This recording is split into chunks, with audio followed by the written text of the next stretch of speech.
तो दोस्तों आज की इस वीडियो में हम बात करेंगे सपोर्ट एंड रेजिस्टेंस के बारे में, तो वीडियो के साथ एंड तक बने रहना।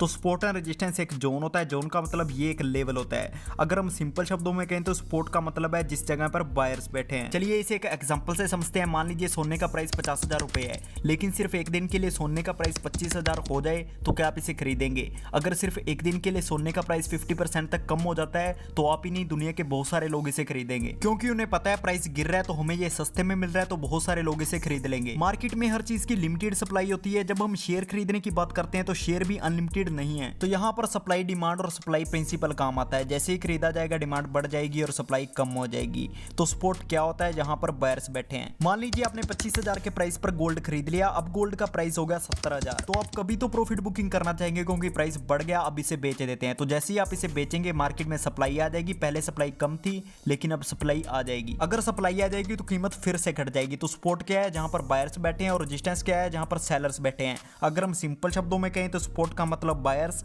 और रेजिस्टेंस का मतलब सेलर्स। तो हम इसे अब चार्ट पर देख लेते हैं। तो हमने ग्रो ऐप पर निफ्टी का 5 मिनट का चार्ट ओपन किया हुआ है। तो यहां पर हमें प्राइस का रेजिस्टेंस लेवल देखने को मिल रहा है, क्योंकि बार बार प्राइस को यहां पर रेजिस्टेंस मिल रहा है। तो यहां पर हम एक ट्रेंड लाइन प्लॉट कर देंगे। इसके बाद यहां पर प्राइस को बार बार सपोर्ट मिल रहा है, तो यहां पर हम दूसरी ट्रेंड लाइन प्लॉट कर देंगे। ये हमारे सपोर्ट रेजिस्टेंस का लेवल है। लेकिन अगर प्राइस नीचे गिरता है और हमारे सपोर्ट लेवल को ब्रेकआउट करता है तो वो कहां तक गिरेगा? यहां पर हमें सेकंड सपोर्ट लेवल देखने को मिल रहा है। यहां पर हम एक और ट्रेंड लाइन प्लॉट कर देंगे जिसका नाम होगा सपोर्ट 2। अब अगर प्राइस सपोर्ट 1 को ब्रेक करता है तो वो सपोर्ट 2 तक गिरेगा।